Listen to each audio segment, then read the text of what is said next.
안녕하세요. 오드맨입니다. 이 시리즈 영상은 정주행하셔야 이해되지 역주행하게 되면 이해 안 될 수도 있습니다. 중복 설명은 모조리 건너뛰도록 합니다. 진짜 세상 두 번째, 태양의 속성입니다. 태양의 평균 고도는 5000km, 태양의 크기는 50km 정도 되는 것으로 추정하고 있습니다. 태양의 온도가 없으며 당연히 핵융합을 하지 않습니다. 태양은 특정한 자기장을 발산하고 있는데요. 그 자기장 출력을 스스로 높이기도 하고 낮추기도 합니다. 열 발생 원리는 바로 밀도 폭발이라는 자연 현상이 있고 플랫 어스에서 굉장히 중요한 개념이기 때문에 밀도 폭발은 반드시 숙지해야 되는 개념입니다. 이것이 우리가 사는 세상입니다.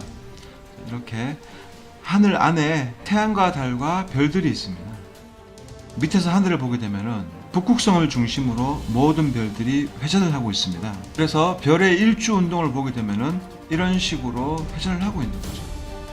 태양의 밀도 폭발은 태양이 하늘 안에 있습니다. 이렇게 하늘 도움이 있고 밖은 물로 가득 차 있죠. 옆에서 봤을 때 이런 모양입니다. 여기 사람이 서 있고요. 이렇게 땅에서부터 공기층이 형성되어 있습니다. 땅에서부터 이 공기층 대략 여기서 여기까지가 약 40km 정도 측정되고 있습니다. 40km 이 위쪽으로는 사람이 올라갈 수도 없고 산소가 거의 없기 때문에 이 윗지역에서는 밀도 폭발 같은 개념이 존재하지 않습니다. 태양이 높은 하늘에서 땅으로 자기장을 보내게 됩니다.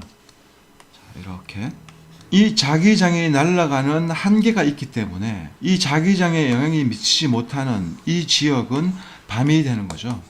그리고 이 지역은 낮이 되는 겁니다. 태양이 땅으로 보내고 있는 자기장, 이 자기장과 플러스 여기서 여기까지에 분포되어 있는 산소와 플러스 제3의 물질, 이렇게 세 개가 모이게 되면은 이 조건이 완성되는 지점에서 밀도 폭발이 일어나게 됩니다. 자기장의 강도와 산소의 양, 이 두 개의 비율이 폭발력을 높이는 조건을 가지고 있고요. 이것에 대한 증명은 우리가 현실에서 찾아볼 수 있습니다. 땅에서부터 지상 40km까지 산소 분포도가 있습니다.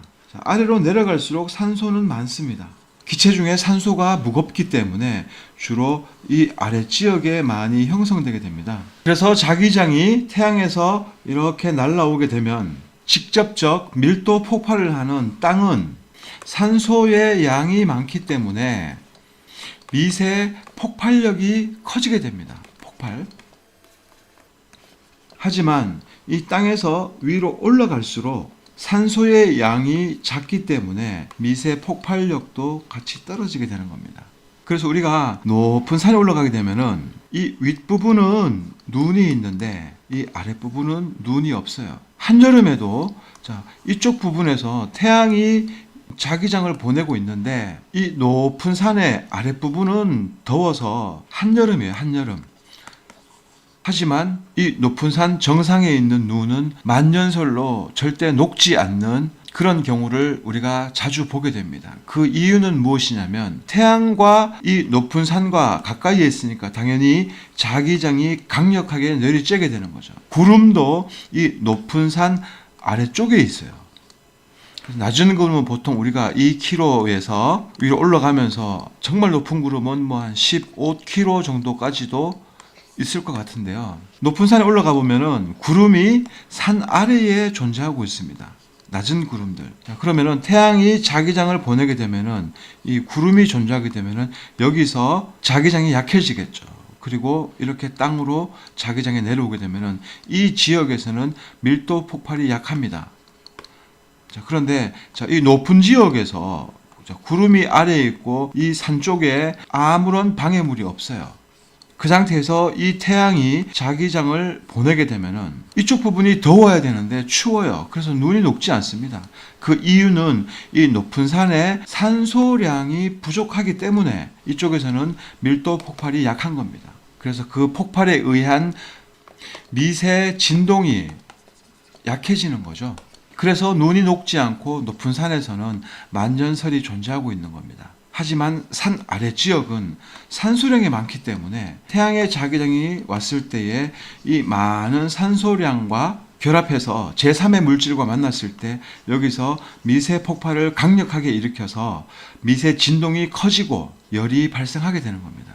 제3의 물질은 공기 중에도 있어요. 뭐 수분이라든지 먼지라든지 다양한 것들이 이 공기 중에 떠 있는데 이것도 역시 제3의 물질이 됩니다. 자, 그래서 여름에 우리나라 같은 경우에는 습도가 높죠. 습도가 높다는 것은 이 공기 중에 물이 많다는 겁니다. 그래서 공기 중에 있는 산소와 물과 태양의 자기장이 만나서 공기 중에서 밀도 폭발을 일으킵니다. 그래서 후덕지근하다고 말하죠. 우리가 여름에 이렇게 그늘 밑에 있어도 습도가 높으면 후덕지근해요. 덥죠. 그런데 사막에서는 습도가 없어요. 건조하죠. 자, 건조한 사막에서는 태양의 자기장이 내리쬐고 있고 그리고 아랫부분에 산소가 있는데 우리가 그늘, 나무 밑이라든지 텐트에 들어가게 되면은 그렇게 더운 곳을 못 느끼게 됩니다. 그 이유는 공기가 건조하기 때문에 이 공기 중에서의 밀도 폭발이 없어요. 대신에 땅은 산소와 많은 모래와 태양의 자기장이 딱 만나서 여기서 강력한 밀도 폭발을 일으키기 때문에 사막의 모래가 뜨거운 겁니다. 그리고 지상으로부터 10km만 올라가면 여기서 여기까지가 40km면은 이 정도밖에 안 되겠죠. 자, 이쪽에 산소 분포도가 굉장히 떨어집니다. 그래서 지상 한 12km 정도만 올라가도 이 하늘 위의 온도가 영하 50도가 넘어갑니다. 굉장히 추운 거죠. 한여름에 사람이 태양 아래서 있으면 어떻게 되겠습니까? 엄청나게 덥겠죠. 그런데 태양이 우주에 있다면은 먼 우주에서 태양의 열기가 날라옵니다. 이렇게 쭉 날라와서 저한테까지 도달하게 되는데 지상 12km 지점에 온도가 영하 50도예요. 그러면 태양의 열이 이렇게 쭉 전달되어서 내려오는데 이 영하 50도 지역을 태양열이 통과하면서 땅으로 왔을 때에 여기 온도가 존재할 수 있을까요? 뜨거운 열은 우주에서 날아와서 대기권을 뚫고 내려오면서 여기 영하 50도 지점에서 희석이 되어 버리게 되는 겁니다. 이 땅으로는 열이 전달될 수가 없는 겁니다. 이 땅으로 열이 전달되려면은 이 지상 12km 지점에 있는 영하 50도의 온도를 대표가지고 영상으로 만들고 그 다음에 남는 열이 땅으로 떨어지게 되는 거죠. 이게 이치에 맞는 거잖아요. 그런데 지상 12km 지점에는 영하 50도 살벌한 추위예요. 그런 영하의 공기층을 열이 어떻게 통과합니까? 불가능한 거죠. 그래서 둥근 지구의 태양 이론은 틀린 겁니다. 왜 12km 지점은 영하 50도의 온도를 가지고 있는데 땅은 40도 45도 아스팔트가 녹아내리고 있을까요? 그 이유는 바로 태양이 하늘 안에 있고 태양은 열을 보내는 것이 아니라 땅으로 자기장을 보내고 있는 겁니다. 이 자기장은 자석의 자기장이 아니에요. 특수한 자기장이죠. 그래서 우리가 땡빛에 서 있게 되면 피부가 타버리잖아요. 이유는 땅에 산소가 많습니다. 산소가 많고 또 자기장도 다이렉트로 내려와서 사람 피부에 접촉하고 태양의 자기장과 산소와 사람의 피부가 만나는 그 지점에서 밀도 폭발이 강하게 일어나게 되는 거죠. 태양과 가까워지는 높은 산으로 점점점 올라갈수록 기온은 떨어집니다. 말이 안 되죠. 높은 산에 있으면은 땡빛 아래에 있으니까 얼마나 더워야 됩니까? 하지만 높은 산에 올라가면 오히려 시원합니다. 등산해 보신 분들은 잘 알 거예요. 높이 올라갈수록 높은 산으로 올라갈수록 시원해지고요. 오히려 땅에 있으면은 월등히 더운 겁니다. 그 이유는 산소가 많기 때문에 그런 거예요. 태양은 또 다른 자기장을 보내고 있습니다. 바로 빛과 관련된 자기장인데요. 지상 40km까지 산소층이 분포되어 있다고 제가 말씀드렸잖아요. 공기층이 있다는 겁니다. 땅에서 태양까지 높이가 평균 5,000km 정도 된다고 제가 1회에서 말씀을 드렸는데요. 이 아랫지역에는 산소가 많고 그리고 위로 쭉 올라가면서 점점점 가벼운 기체들이 이렇게 포진을 하게 되는데 거의 최상부에는 헬륨이 있을 것이고 헬륨보다도 더 가벼운 수소는 그 위에 존재할 겁니다. 이런 식으로 이렇게 밀도에 따라서 점점 가벼운 기체들이 이렇게 온 대기를 꽉 채우고 있습니다. 산소는 무거우니까 이 아래쪽에만 존재하고 있겠죠. 태양이 보내는 자기장에 공기가 진동합니다. 진동을 하게 되는데 이때 아르곤 같은 것이 있어요. 아르곤 같은 발광 물질들이 있습니다. 특정 자기장 진동을 받게 되면은 발광을 하게 되는데요. 그것이 우리가 보는 바로 빛이 되는 겁니다. 우리가 낮에 보는 밝은 빛들은 실제로 하늘 40km 안쪽에서 밝은 거예요. 자, 이 부분에서 밝은 것이고 이 부분을 넘어가게 되면 검은색으로 보여지게 되는 겁니다. 그 이유는 산소가 분포되어 있는 지역, 그 위로 올라갔을 때 하늘 도움이 있고 하늘 도움 밖에 많은 물들이 있습니다. 많은 물들이 바로 검은색으로 보이게 되는 겁니다. 낮 지역에서 여기서 하늘을 보게 되면은 파란 하늘을 보잖아요.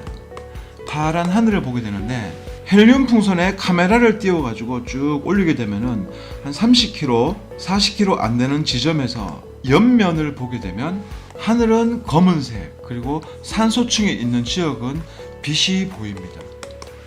또 낮 지역에서 풍선을 띄우게 되면은 처음에 하늘을 바라봤을 때 하늘은 파란색이에요. 자, 파란색인데 일정 고도 이상 올라가게 되면은 하늘은 검은색으로 보이게 됩니다. 위를 봤을 때. 분명히 태양은 여기 있고 낮 지역인데 낮에 풍선을 띄웠는데 처음에는 낮 지역의 파란 하늘이 위쪽으로 관찰되었는데 올라갈수록 검은색으로 변하게 되는 겁니다. 그것은 이 발광하는 지역을 점점점 벗어나기 때문에 이 윗 부분을 보게 되는 거죠. 자기장을 쐈을 때 이 부분에서는 빛 진동이 약합니다. 거의 없다고 봐야죠. 이 부분에서는. 그리고 이 40km 지점부터 땅까지 이 부분에서 바로 빛이 나게 되는 거죠. 그 원리는 태양의 특수한 자기장이 대기층과 만났을 때에 이 대기 속에 있는 자체 발광하는 물질들이 진동을 통해서 빛을 발하게 되는 겁니다. 빛에 대해서는 이 시리즈 해당 회차의 빛에 대해서 구체적으로 설명드리도록 하고 오늘은 밀도 폭발의 개념이 이렇게 일어난다는 것을 말씀드리면서 오늘 영상은 마치겠습니다. 시청해 주셔서 감사드립니다.